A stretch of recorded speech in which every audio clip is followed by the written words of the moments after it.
Amados irmãos, boa noite, que a paz seja com todos. Nesse domingo, que é o primeiro domingo do mês de maio, nesse dia do Senhor, geralmente estaríamos na igreja cultuando a Deus e também teríamos a ceia do Senhor. Mas, enquanto ainda não é possível, nós temos meditado nessa carta aos Efésios e temos visto todas as bênçãos espirituais que temos em Cristo Jesus. Temos meditado domingo após domingo e quantas bênçãos, né? Nos faz lembrar aquele cântico: conta as bênçãos, conta quantas são recebidas da divina mão. Já contou? Desde quando começamos, quantas bênçãos já meditamos nessa carta aos Efésios, capítulo 1? E chegamos na semana passada ao versículo 8, as bênçãos, né? Eleição, predestinação, adoção, propiciação, reconciliação, redenção e remissão, que é o perdão dos pecados, onde terminamos na semana passada no versículo 7. Sete bênçãos gloriosas, maravilhosas, espirituais em Cristo Jesus, guardada nos céus para nós. Sim, irmãos, louvado seja Deus. O que a ceia representa é um memorial do que Ele fez por nós. Semana passada meditamos na redenção, no resgate que foi pago pelo nosso Senhor, o alto preço, e a remissão das ofensas, o perdão das ofensas. É isso que a ceia representa. Não confere graça, é um momento importante, maravilhoso ali no culto, mas que aponta para a verdade do que nós temos meditado. É um memorial para nos fazer lembrar e temos lembrado através da pregação da palavra de Deus. E hoje, irmãos, vamos continuar então vendo as bênçãos, porque não acabaram não.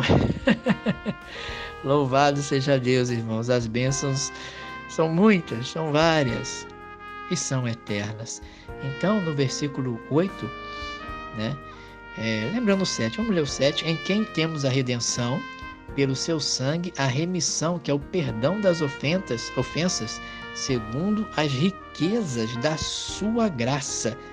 E falamos disso semana passada, sobre as riquezas. Quando se fala das bênçãos de Deus, do plano de Deus, da obra de Deus em nossa vida, da grandiosidade, Paulo não economiza adjetivos, não economiza advérbios. É sempre assim.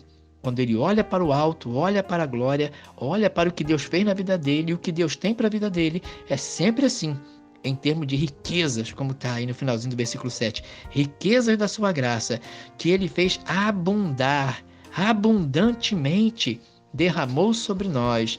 E agora derramou, né?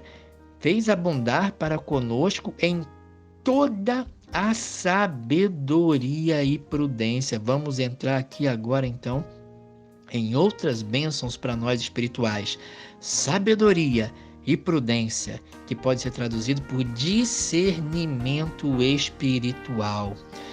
O que é maravilhoso aqui, irmãos, é que Deus fez abundar, é abundância de sabedoria. Quando o apóstolo Paulo fala em sabedoria, é uma das palavras que ele usa. Nós não vamos, demorar muito tempo falando aqui sobre a sabedoria divina, a sabedoria que vem de Deus, porque já meditamos isso esses domingos passados e quartas-feiras passadas acerca de sabedoria, a sabedoria que vem de Deus, que é plena, sublime, dada ao crente, ao cristão, sabedoria que vem de Deus. E quando Paulo fala em sabedoria, ele quer falar do Evangelho. Muitas vezes é uma palavra direta para falar da sabedoria de Deus revelada no Evangelho do Senhor Jesus Cristo. É interessante que o termo usado ali por Paulo, que Deus derramou abundantemente toda a sabedoria, em toda a sabedoria. Ao cristão é dada toda a sabedoria por meio da palavra de Deus e por meio do Evangelho do Senhor Jesus Cristo. É um dos temas que Paulo usa muito. Você vê como é que tem se repetido quando se fala em sabedoria. Paulo, em 1 Coríntios, capítulo 1, versículo 22, ele diz assim: porque os judeus pedem sinal, os gregos buscam sabedoria, claro, a sabedoria humana, baseada na razão humana. Mas no versículo 23 ele diz: mas nós pregamos a Cristo crucificado, ou seja, o evangelho da salvação, da glória de Deus, que é o Cristo crucificado salvando o pecador. E isso é escândalo para os judeus. Não, o Messias na cruz do Calvário, na cruz de maldição, entre dois ladrões, isso é escândalo, escandaliza os judeus que esperavam o Messias guerreiro, vitorioso, terreno, o Messias terreno. Escândalo. Eles tropeçaram, né, na pedra fundamental com a Escritura. A pedra fundamental que foi rejeitada, que é Cristo Jesus, rejeitada pelos judeus, se escandalizaram. Escandalizar significa tropeçar. Tropeçaram nessa pedra que Jesus Cristo é. Essa foi colocada por cabeça de esquina principal. Ele é a rocha. Então Paulo fala: os judeus se escandalizam, né? Que é escândalo para os judeus o evangelho, a sabedoria de Deus, e loucura para os gregos. Que é isso? Os gregos estavam acostumados com deuses fortes, né? Poderosos, da mitologia grega. E o Deus dos cristãos é um homem condenado no meio de uma cruz, no meio de dois ladrões. Loucura! Isso não é sabedoria. Esse evangelho é simples, a simplicidade. Um homem morrendo na cruz pelos outros, e esse é Deus, é chamado de Deus. Não. Paulo fala: cuidado, hein, para que ninguém faça que vocês se desviem da simplicidade que há no evangelho de Cristo. Temos que ter cuidado com as novidades, as novas teologias, né? Não, a única novidade que existe no planeta Terra, a única boa nova é o evangelho, a boa nova de salvação em Cristo Jesus. Mas quando era pregado isso, os gregos filósofos achavam loucura. Irmão, você acha que é só século XXI, pós-modernidade, esse evangelho aí está ultrapassado? Que é isso? Ficar pregando evangelho, salvação, sangue na cruz, que um homem... Que é isso? Sangue foi derramado, negócio de sangue. Ai, que coisa horrível, sangue derramado para salvar a gente. Nós nem precisamos de salvação, nós estamos no século XXI, pessoas boas. Lá no passado, as pessoas eram meio brutais, ignorantes, né? Não tinham o conhecimento que temos hoje. Loucura, você acha que é só hoje que as pessoas batem no peito e dizem que estão no século XXI e não precisam do evangelho? Não. Na mesma época que foi pregado o evangelho, ele foi rejeitado. A questão de rejeitar o evangelho não é questão de sabedoria, de excesso de conhecimento que temos hoje, por isso rejeitam o evangelho. Não. O evangelho também foi rejeitado naquela época. A rejeição do evangelho não é devido a conhecimento. É devido ao pecado no coração do homem, incrustado no coração do homem. O homem amar o pecado, amar a maldade, a incredulidade. Os judeus não creram. Os gregos não creram. Não creram. Para eles era escândalo para os judeus e loucura para os gregos, os filósofos, os sábios da época. Você acha que sábios só tem hoje? Na época também tinha. Mas no versículo 24, mas para os que são chamados, diz o apóstolo Paulo, tanto judeus como gregos, sim, há judeus que creram e houve gregos que creram, sim, lhes pregamos a Cristo, poder de Deus e sabedoria de Deus. Sim, o evangelho é sabedoria de Deus, é poder de Deus. No versículo 25, porque a loucura de Deus é mais sábia do que os homens, e a fraqueza de Deus é mais forte do que os homens. E no versículo 31, ou melhor, 30. Mas vocês são dele, em Jesus Cristo, o qual para nós, crentes, foi feito por Deus o quê? Sabedoria, justiça, santificação e redenção. Sim, Deus fez abundar para nós, como diz o texto, em toda a sabedoria. não há nada. Sabedoria, quando fala toda a sabedoria, Efésios 1:8, que ele fez abundar para conosco em toda a sabedoria e prudência. Não há falta de sabedoria no Evangelho, não há falta de sabedoria na palavra de Deus. Aqui diz toda a sabedoria e não metade da sabedoria. A sabedoria de Deus é exposta no Evangelho, na Boa Nova, na sua palavra. Toda a sabedoria, não metade da sabedoria que precisamos, não um quarto da sabedoria que precisamos, não 90% da sabedoria que precisamos, 100% da sabedoria, toda a sabedoria, Deus fez abundar conosco. Para conosco em toda sabedoria e prudência, discernimento espiritual, louvado seja Deus. Bênção espiritual, o quê? Sabedoria e discernimento espiritual. No Evangelho está exposta a sabedoria de Deus. Os judeus, muitos se escandalizaram nessa sabedoria de Deus. Os gregos, loucura essa sabedoria desse Deus de vocês. Mas para nós, Cristo crucificado é poder de Deus e sabedoria de Deus. Não é à toa que o apóstolo Paulo fala isso depois daquelas bênçãos que vimos em cima, que é a redenção e a remissão. Como? Na morte da cruz do Calvário, no sangue derramado. Então ele completa no 8, que fez abundar para conosco em toda, plena, completa sabedoria e prudência. Nunca se deixe levar por aqueles que dizem que há sabedoria maior que a de Deus ou igual à de Deus. Não. A sabedoria está revelada no Evangelho do Senhor Jesus Cristo. Então, o que Paulo diz aqui é que Deus fez abundar para conosco em toda a sabedoria e prudência. Então o Evangelho expressa a sabedoria de Deus e ao mesmo tempo Deus nos dá sabedoria e discernimento espiritual em abundância. No Evangelho está revelada a abundância da sabedoria de Deus e discernimento, conhecimento de Deus. E assim mesmo, e assim também Deus revela para nós isso, nos dá isso em abundância.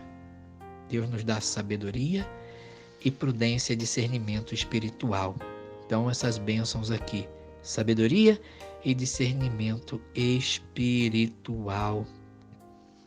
E aí, versículo 9, o apóstolo Paulo continua. E como assim? Que sabedoria, que discernimento é esse? E aí vem mais uma bênção no versículo 9, a revelação. Deus revelou, olha o que diz o versículo 9, descobrindo-nos o mistério da sua vontade. Ao cristão é dada revelação. Por isso que ele tem toda a sabedoria e discernimento espiritual, porque Deus revelou. Nós jamais chegamos ao conhecimento de Deus se Deus não se revelar a nós. O ser humano está cego, não enxerga, não. A luz brilha, o sol brilha, mas o cego não enxerga. Daí a necessidade de revelação. Esse descobrindo aqui, descobrir, dá a ideia de alguma coisa que estava encoberta. E Deus descobre aquilo. Algo que estava oculto e ele revela, como uma cortina que escondia algo e ele descortina. Para nós, todos que cremos no Evangelho, na simplicidade do Evangelho, é dada toda a sabedoria e discernimento espiritual e é feita revelação. Deus descobre, revela. O que Deus revela para nós? Irmãos, que coisa! Você já parou para pensar nisso? A humanidade não conhece isso, rejeita isso, despreza. Mas para nós que cremos, o Senhor revelou o quê? Descobrindo-nos o mistério da sua vontade. Nós conhecemos o mistério da vontade de Deus. Ele, por sua graça, bondade, vem a nós seres fracos, pecadores frágeis, e nos revela coisas grandiosas. E o que ele nos revela aqui no texto? Diz o seguinte: descobrindo-nos o mistério da sua vontade, segundo o seu beneplácito, ou seja, o seu bom propósito, que propôs em si mesmo. E o que Deus nos revela? O que Deus revelou ao crente? Versículo 10. De tornar a congregar em Cristo, de tornar a ajuntar em Cristo todas as coisas na dispensação da plenitude dos tempos, tanto as que estão nos céus como as que estão na terra. O que Deus revelou a nós, irmãos, é isso. Deus tem o propósito que Ele propôs em si mesmo. Foi da sua própria vontade. Tornar a juntar em Cristo todas as coisas. Porque com a queda, com o pecado, houve a separação. Não só o homem, não só nós, não só o ser humano ficou separado de Deus. Todos pecaram e destituídos, separados estão de Deus. Houve a divisão, a separação, e a criação também ficou sob maldição. A criação também ficou sob maldição. O apóstolo Paulo, em Romanos 8, ele fala sobre isso, que a criação geme até agora. Olha só, diz assim em Romanos 8, versículo 19, diz: porque a ardente expectação ou expectativa da criatura, ou seja, da criação, espera a manifestação dos filhos de Deus, ou seja, quando os filhos de Deus serão, quando Cristo voltar, e sermos restaurados, transformados. Porque a criação ficou sujeita à vaidade, ao vazio, ao pecado, não por sua vontade, mas por causa do que a sujeitou, na esperança de que também a mesma criação será libertada da servidão da corrupção. Sim, a criação foi afetada. Os animais, a própria selvageria dos animais uns contra os outros, toda a criação, terremotos, não era para ter terremotos, vulcões, nada, toda a criação foi afetada por esse mal, pelo pecado, Então continua o texto aí, da servidão da corrupção para a liberdade da glória dos filhos de Deus, ou seja, na restauração de todas as coisas. Por isso que diz a Escritura, de novo céu e nova terra, em que habitará a justiça. Porque sabemos que toda a criação geme e está juntamente com dores de parto até agora. E não só ela, mas nós mesmos que temos as primícias do Espírito.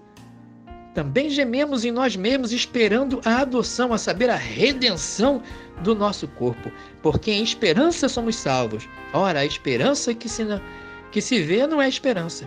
Porque o que alguém vê, como esperará?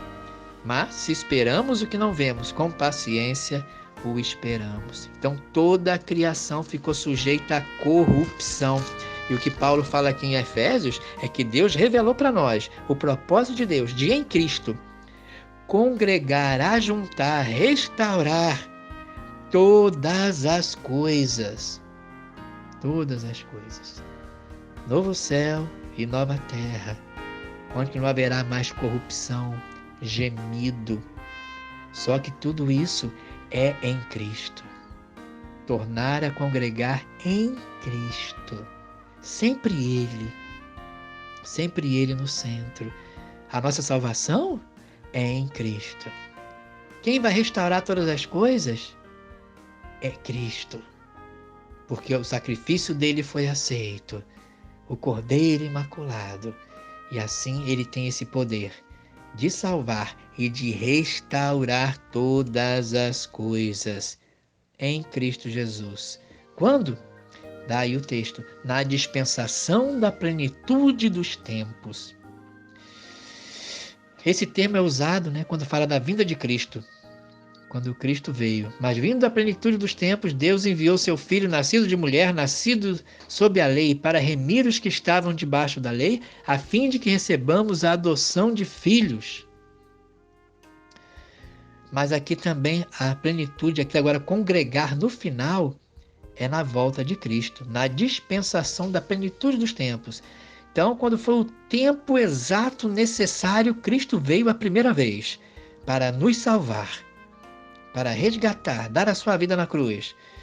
E agora, novamente, numa segunda vez, na dispensação da plenitude dos tempos, no tempo exato determinado por Deus, o Senhor Jesus Cristo voltará para restaurar todas as coisas e tornar a congregar em Cristo todas as coisas, tanto as que estão nos céus como as que estão na terra. Tudo novo, novo céu, nova terra. Então, no versículo 11, nele digo novamente, irmão, jamais tire Cristo do centro da tua vida. Você vê que esses versículos aqui, um após outro, não cansa de dizer em Cristo, nele, através dele, para ele, tudo em Cristo. Foi do agrado do Pai. Assim foi do agrado de Deus, do Pai, que tudo seja no Filho. O centro, isso glorifica a Deus, Deus se agrada disso. Nunca tire Jesus Cristo do centro da sua vida, em nenhum momento. E eu não me importo de estar repetindo isso, a vez domingo após domingo, porque é a verdade, Deus se agrada disso. O apóstolo Paulo não se cansa de repetir, está repetindo direto aqui, nele, em Cristo. Nós também não devemos nunca nos cansar de Cristo. Olha, o dia que seu coração se cansar de Cristo, avalie bem a sua vida. Alguma coisa está ocupando o lugar.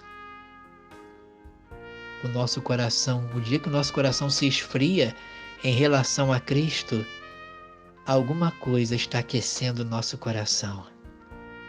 E estamos esfriando em relação a Cristo. E o contrário também é muitas vezes verdadeiro. Quando o nosso coração está aquecido em relação a Cristo, esfria em relação a outras coisas que não são assim tão importantes. Sim, o apóstolo Paulo diz, versículo 11, nele digo em quem também fomos feitos herança. Aqui ele está falando dos judeus, e depois vai falar de nós ali embaixo também, que eram os gentios. Mas aqui ele diz, nele digo, em quem também fomos feitos herança.